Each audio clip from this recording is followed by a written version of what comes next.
Nazzikono mu Buganda mu Uganda era nga Uganda tennaba kufuuka Uganda yatambuliranga ku Bwakabaka obw'enjawulo era nga Obwakabaka buno omwali obwa Busoga obwa Buganda obwa Teso obwa Nkole ne mu mambuka yonna bwatambuliranga ku mpisa era nga owulira nti empisa z'Abaganda ennono y'Abaganda oba ennono ya Busoga era nga mu kaseera kano tulina omuntu omutuufu gwe tukuleetedde ono nga ye director alabirira amadiini mu Uganda era nga n'empisa zigwa mu doketi ye omukulu Aaron Mwesigye.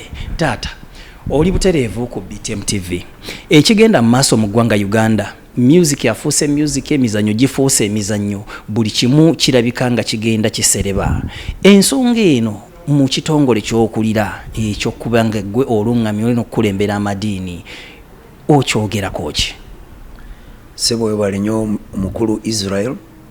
Ekyokusooka njagala kubasiima mmwe aba BTM okufuna ekiseera okujja mu office yange twogereko ku bintu ebyo eby'empisa mu Uganda nga bw'oyogedde kino ekitongole kyatandika omu mwaka 1996 President era yakitandika n'akiteeka mu office ye nga kisobole kuzaamu kuteekamu abantu empisa kukomyawo empisa kubanga nga bw'oyogedde edda nga Buganda ekyaliwo Ankole nga tulina Obwakabaka bwaffe abantu baali balina empisa naye empisa zonna zaafa tozoba abazungu bwe bajja ne bava wabweru ne bajja ne batufuga be bakyusa empisa zaffe ate n'okusoma kuno kwolaba kwe tusoma mu masomero abaana bye basoma bye bayiga amazina n'ebirala enyimba byonna ne bikyuka kubanga enyimba zaaliwo amazina gaaliwo naye abantu baali tebazina nga bazina bambadde bwereere ebyo byonna byajja ku culture ezatuyingiramu foreign cultures ezatuyingiramu kakati kino ekitongole kigezezaako okuteekako enteekateeka era tulina n'etteeka lye twateekako lye tuyita Anti-Pornography Act Parliament yaliisa okulwanyisa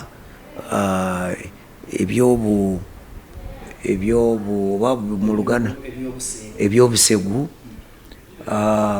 abantu okweyambala kwambala bwere so ebintu ebyo naye era nakati nga bw'oyogedde kituluma nange nzeka kinnuma kulaba nti gavumenti yateekako etteeka eryo omwaka gw'2014 kati ziri myaka 10 yonna down the road naye abantu bakyayambala bwereere bazina nga bambadde bwereere tebatya ate ne bwe babikola nga bali ku stage nga bayimba n'enyimba ze bayimba nga si ntuufu nga zirimu ebyobusegu ebyo gavumenti terina kyekola ate nga yateekako etteeka so kyoyogera kituufu nange kenyini mbuvumirira nga bwe ndaba ekintu ng'ekyo nga nkivumirira naye obuzibu bwe twafuna amaka agaffe gwe musingi gwaffe pillars zaffe gogoka gayonooneka abantu tebakyafa ku baana baabwe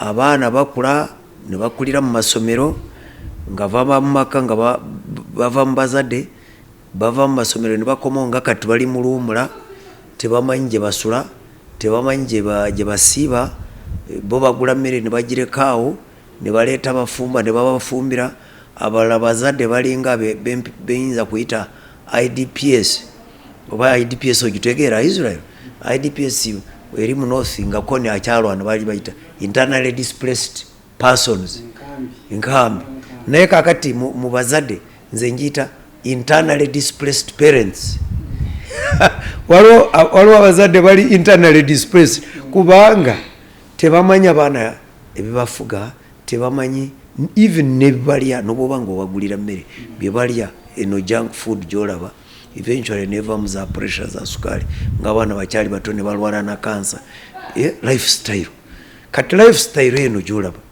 ekigireese n'amazina kwonooneka n'enyimba kwonooneka nze bulemu njiteeka ku bazadde.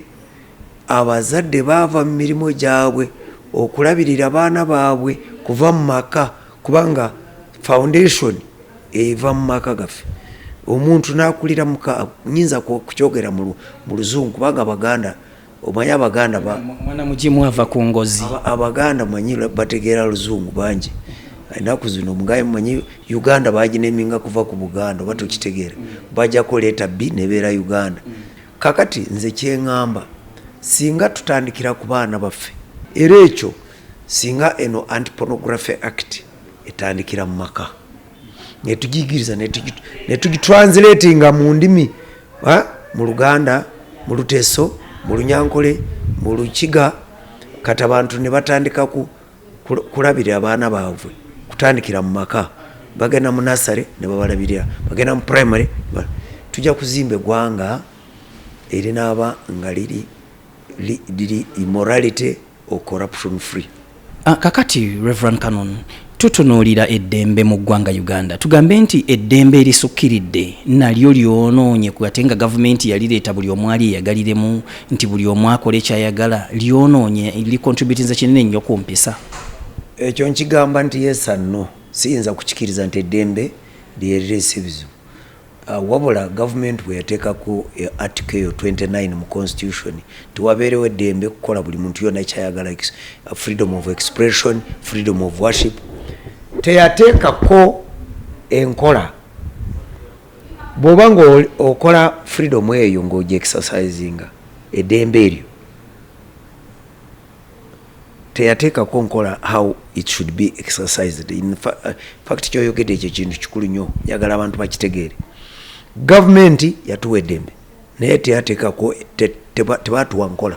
Bw'oba ng'oexercisinga freedom of worship oba freedom of expression oba freedom of association, how should you do it? Kubanga mu constitution eyo clause eyo, I mean article 29, bw'oba ng'oending egamba that the way you exercise this freedom, it must be consistent within the law. Mark that. Within the law. Consistent. Kataako kantu kakulu nnyo. Eyo consistency teriiwo.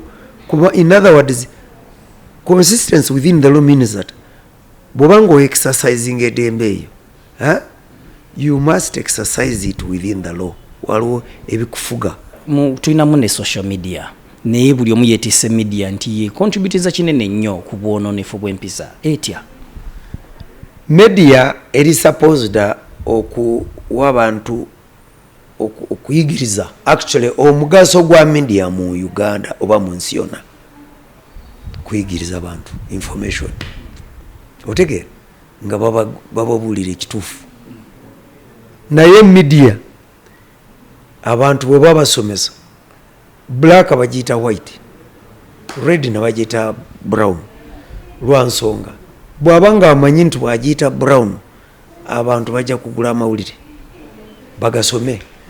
Omuntu ava wano n'agamba nti Museveni alwadde siriimu. Bw'osoma mu sitole munda nga omusajja talwadde, naye eringa eba kakiwada ng'ayagala eggulire eryo balitunde. Naye abantu bakozesa ezo platforms to abuse that freedom Katonda gyabawa oba eggwanga lyejja. Owekitiibwa, mu kanisa tulabamu ebintu bingi ebikolebwa omuli n'ebyamagero, era president alina we yabadde naga ebyamagero ebyo byetaaga okusensuringa tulabe ebyamagero ebyo bituufu. Bwe tuva ku ekyo waliwo abatunda amazzi ag'omukisa, soda ow'omukisa na biki ne bibanga bizinensi. Gwe nga atwala amakanisa gano, ebyamagero bino mulina omutindo gwe kumubiteeka oba kwe mubisensalinga ne mugamba nti ono oba ali bwati ono ali bwati, abantu ne mbabulira nti bannange ono temugenda yono temukola nti kubanga kati ekkanisa abangi kati bagiyita church business, eryo nabata kyagendayo olw'ebyo ebikolebwa. Kati twatandika kukola polisi eteeka kutandika ne 2016 eteeka eri regulatinga amadini mu Uganda. Era wenjogerera naawe twamala draft tulinze gye bayita validation, kuyita abantu bonna ne tusoma etteeka eryo bye tukapucarinzemu, kubanga twakola consultation ne twebuuza mu amadini kyemwagala kibeere mu tteeka lino. Tusuubira etteeka eryo bwe linayitamu ne tulimaliriza lijja kuteekako enkola ey'okudiiringa n'abantu abo abatali batuufu mu kanisa, abantu abo abakola miracles for the sake of business, abantu abo abatandika makanisa nga baagala kukola sente. Bangi abantu abo balina obulimbi, kubanga ne Bayibuli egamba nti omunaku ezijja mu biseera ebijja mu maaso tujja kufuna ba prophets bannabbi nga batali batuufu. So ebyo baabo Bayibuli byeyogerako bibaze, ate gavumenti teri quiet. Naffe tuli wano kati tugezaako okuteekako enkola gavumenti bwenabasa kukolagana namani, naye ekyo tekitegeeza nti amadiini gonna amafu, ba religious leaders bonna bafunedde. Waliwo abatuufu, waliwo aboogera amazima, waliwo abuulira enjiri ereetera abantu obutaawukana ate ne bataawukana, waliwo egatta abasajja ne bakazi baabwe ne bataawukana.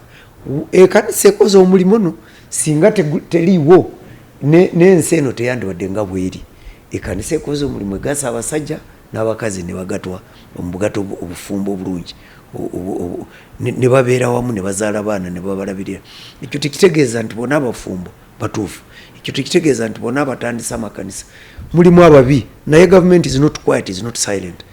Nkyo olaba tuwandiise twakoze consultation, ate nkubulire waliwo abamadiini abatajagala eyo polisi, tebajagala, naye njagala kukutegeeza wetwogerera tutuuse ku final stages. Ebali tubadde tulinze president akole pronouncement ku position gyalina, naye engeri gyagambye egyo yagenda Busoga n'agamba takkiriza amakanisa ku registeringa kwewandiisa mu NGOs. Era kati jo yagenda wakakande n'agamba ekyo kya miracles. Nkikiriza kyayogedde, naye tekitegeeza nti miracles zonna nfu. Kubanga Katonda yeka yakola miracles na healing the blind, na healing the deaf. Kati ensangi zino empisa zirabika nga zigenda okufuuka olufumo olw'embeera eriwo olw'abannakigwanyizi abeegwanyiza okubeera nga bayisaawo ebyabwe byebabeera baagala. Bangi bali ku mmere ya leero naye beerabidde ey'enkya. Enkya kinaabeera kitya? musingi ki gwoseze? Kale nno nga BTM TV bwe namusa bwetuuse ku nnyoge, abayimbi kati bayimba bali bwereere, ebigambo bye boogera tebisika mu kamwa koffe katunoonye ku kye bayita horse's mouth abeere ng'atubuulira.